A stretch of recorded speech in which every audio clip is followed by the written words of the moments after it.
and welcome back to California Geology. I am Robert Lopez, and today I want to go over the geomorphic provinces of California.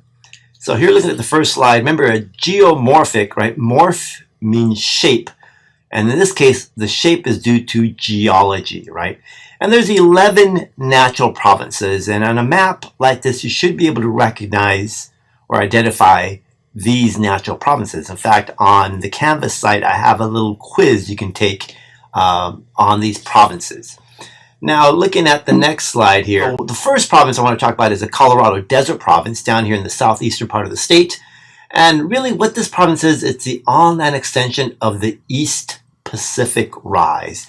And the East Pacific Rise is a divergent margin, a mid-oceanic ridge. So this East Pacific Rise starts down here south of Australia and New Zealand, and it's an enormous mid-oceanic ridge where seafloor spreading is occurring. The Nazca plates moving over here towards South America, Pacific plates moving up toward the northwest here. And if you follow this, it goes right into the Gulf of California and into the Sea of Cortez, and it essentially turns into the San Andreas Fault. So here, basically this Imperial Valley Fault, this is really part of the San Andreas Fault system, and then it'll switch over here, and you can see the San Andreas Fault over here.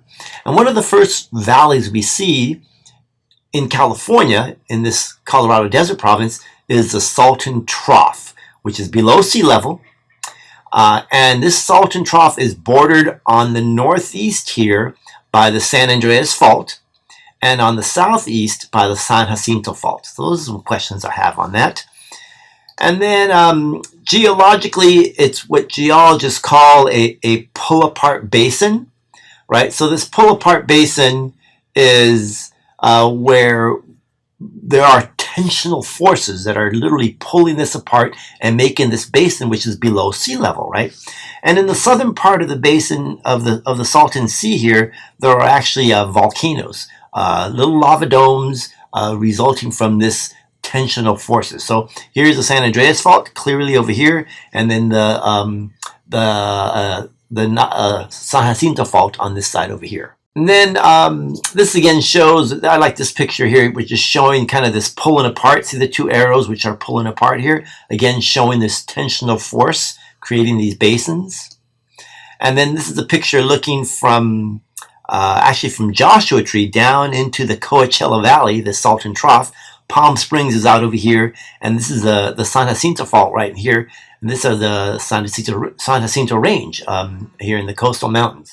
And then again, the Salton Trough, Imperial Valley, Coachella Valley is known for agriculture, right? And this Salton Sea was really formed by a mistake. They diverted the water from the Colorado River here into this basin. Literally this filled up within a couple of weeks, and they've maintained it. Most of the water that comes into the Salton Sea today is really from agricultural runoff, either from the Coachella Valley up here or the Imperial Valley down in the south here. So you can read about it here in your textbook on page 243. The next province is the Peninsular Ranges province. And again, this area is very similar to the granitic rocks of the Sierra Nevada. So it's most like the Sierra Nevada. And when we look at it, we got the San Jacinto Mountains, Santa Ana Mountains, Santa Rosa Mountains, Laguna Mountains, and San Diego. Again, they resemble the Sierra Nevada granitic rocks.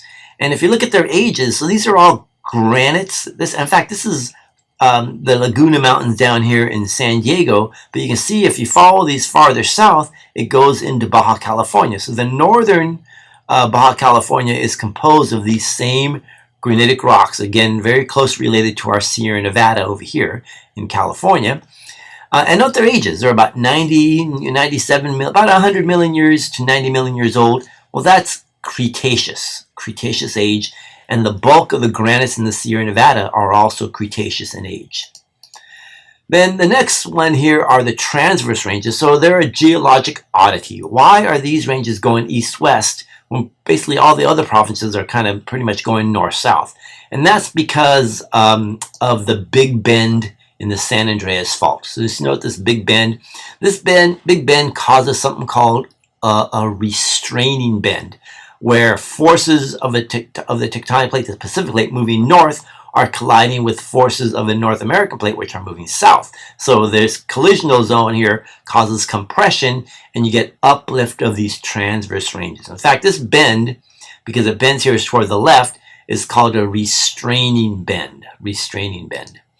And then again, if we look at some of the mountains, we got the San Ynez Mountains here in Santa Barbara, the Santa Monica Mountains here where Malibu is in UCLA, the San Gabriels in here, the San Bernardinos down over here, and also the Channel Islands down over here. And then this is actually a picture looking at the Santa Ynez Mountains. So Santa Barbara is down over here. We're over here at Gaviota State Beach here, right off of Highway 1. And you can see that the strata are really tilted. So these were once horizontal rocks that were flat lying on a sea floor, and they've been uplifted as the mountains have been pushed up. So here's a closer look at these sandstones, cold water sandstones that are really been tectonically tilted by uplift of the Santa Ynez Mountains. Mojave Desert Province. It's a wedge here. The northwest boundary, which is this one here, that's called the Garlock Fault, and the southwest boundary is the San Andreas. So it's bounded by two faults. So the San Andreas here on the southwest side, the Garlock on the northwest side. And then this is actually a place called Red Rock Canyon. Red Rock Canyon happens to be right in this region over here, just north of the Garlock Fault. And it's a series of volcanic lava flows, sandstones, lake deposits. There's lots of Cenozoic fossils in here. It's a pretty rich area of study here in California. We also have older rocks that are exposed in the Mojave Desert range here. These include sandstones and limestones that are anywhere from 600 million years old to about 300 million years old. And they all document a very different geologic setting for California. Not just the rock type, but also the fossils tell us something about what's going on here. Later on, we'll talk about what these passive margins are as compared to active margins. And then basin and range. So basin and range is kind of these Warner Mountains in northeastern California, little bits in here, kind of Susanville area. And then down here, which is this wedge, which includes Death Valley, Owens Valley, Panamint Valley here in the Inyo Mountains, the White Mountains down over here in the basin and range. So name two famous valleys. Well, one is this Owens Valley, very famous Owens Valley on the east side of the Sierra Nevada. Then obviously Death Valley, which is this one there. So those are two famous valleys. Why is it so arid? Why do we have deserts? Well, we have something called the rain shadow, right? So the basin and range is in the shadow of the Sierra Nevada. So the west slope of the Sierra Nevada is very green because it captures all that precipitation. Once you get out to these valleys out here, it's dry. So it's something called a rain shadow. We'll talk about that later on. And then there were these earthquakes over at Mammoth Lakes, and what's been happening there, either we've had a volcanic activity or there's been movement on the Sierra Nevada fault. So if we look at this slide here, we'll take a look at this picture. Yeah, so magma moving closer to the surface or activity on the Sierra Nevada fault, right? So that's something we want to look into. Then a couple other things to note about this basin and range provinces. We have something called a horst and a graben. So grabens are these down faulted blocks. A good example of a graben is the Owens Valley. So there are normal faults on both sides. In fact, those normal faults are called range front faults because these range front faults are faults that occur in front of a mountain range, which would be the horst.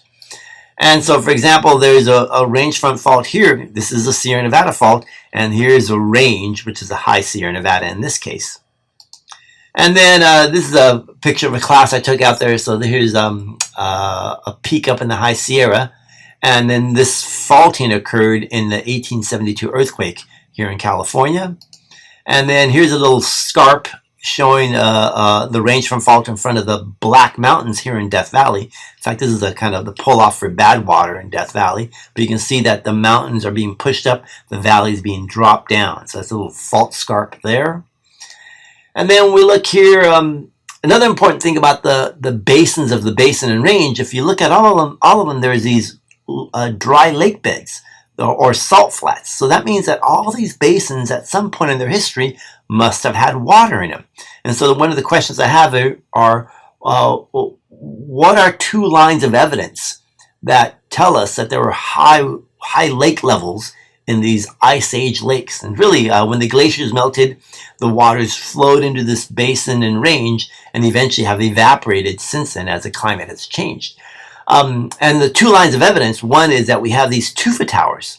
So tufa towers only form underwater, which means in order to form this high tufa, the water level was above that. So they only form underwater. So tufa towers are one. The other one is we have these old shorelines, and what we call these are called strand lines. Strand lines. So the lines of evidence are the strand lines and the tufa towers for high lake levels in these ice age lakes. Here's another picture of those Pleistocene lakes. The Pleistocene is also known as the time of the great ice ages. And we talked about the earthquakes here. And then for the Sierra Nevada province, it's dominated by this granitic batholith. And so this is a Greek word. Bathos means deep in Greek. Lith is stone. So deep stone. So these rocks formed at depth in a magma chamber. Under the volcanoes, they solidified and crystallized at depth to form a coarse-grained igneous rock called a plutonic rock. In this case, mostly granite. And it's Mesozoic in age. In fact, most of it's about 80 to 100 million years old, which is Cretaceous age, just like the Peninsula Range. And then here is Yosemite Valley, which are all these granitic rocks here. And then we'll talk about what these Table Mountains are and how important they are in terms of when the Sierra Nevada was actually uplifted.